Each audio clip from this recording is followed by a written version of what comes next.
A Claude mini app becomes useful when messy input turns into clean output. Summarization to JSON matters most. It teaches the first production pattern: accept natural language input, extract meaningful information, enforce a consistent data structure, return data that other systems can trust. Free form summaries look impressive, but software can't reliably build on paragraphs.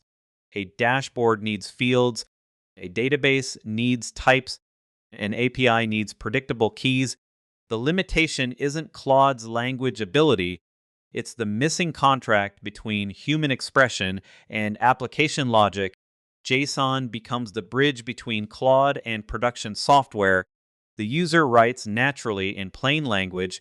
Claude interprets the underlying intent behind the message. The application receives structured data fields. These include title, summary, and action items. Also included are sentiment, category, and confidence scores. This transforms an AI response into usable data.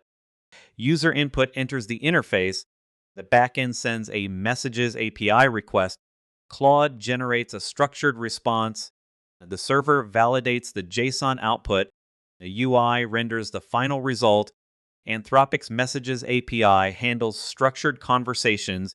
The schema should come before the prompt. Define fields, types, required values, and allowed formats first, then ask Claude to summarize into that shape. Anthropic's structured outputs support schema-validated JSON.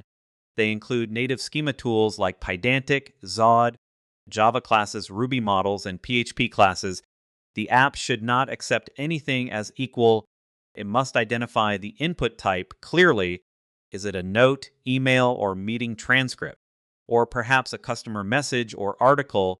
This context matters for proper summarization. It helps Claude choose the right style.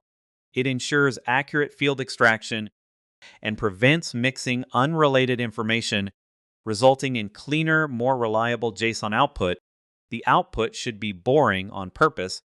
No markdown, no explanations, no extra commentary, just JSON that matches the expected structure. Anthropic's guidance says use structured outputs. Use them when valid JSON is required. Use them instead of prompt-only consistency tricks. Validation is the safety rail. The server should parse the JSON input. It must check for required fields. Invalid types should be rejected. Clear error messages are returned on failure. Claude can generate the structure, but the app decides if it's acceptable. Acceptability depends on storage needs. Display requirements matter too. Automation also requires validation. The best first app needs simple input. Clear instructions are essential for success. A tight schema keeps things organized. Visible results build user trust.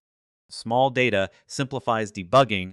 You can track every transformation step, from raw text to summary to JSON output. The interface should show both sides of the transformation. On one side, raw user input appears clearly.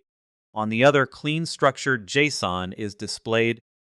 This makes the aha moment obvious and immediate. Users see Claude turning ambiguity into structured fields. Engineers see exactly what the downstream system will receive. Measure success through JSON validity and field completeness. Ensure summary accuracy and low latency in responses. Track token cost and retry rate for efficiency. Monitor user edits to gauge real-world performance. A good mini app isn't judged by elegant summaries. It's judged by how well-structured output holds up under real use. Summarization to JSON is small, but it captures the full production mindset: prompt design, schema design, validation, UI feedback, and system integration too, all in one simple workflow. Once this pattern works, every Claude app becomes easier. Extract, structure, validate, and act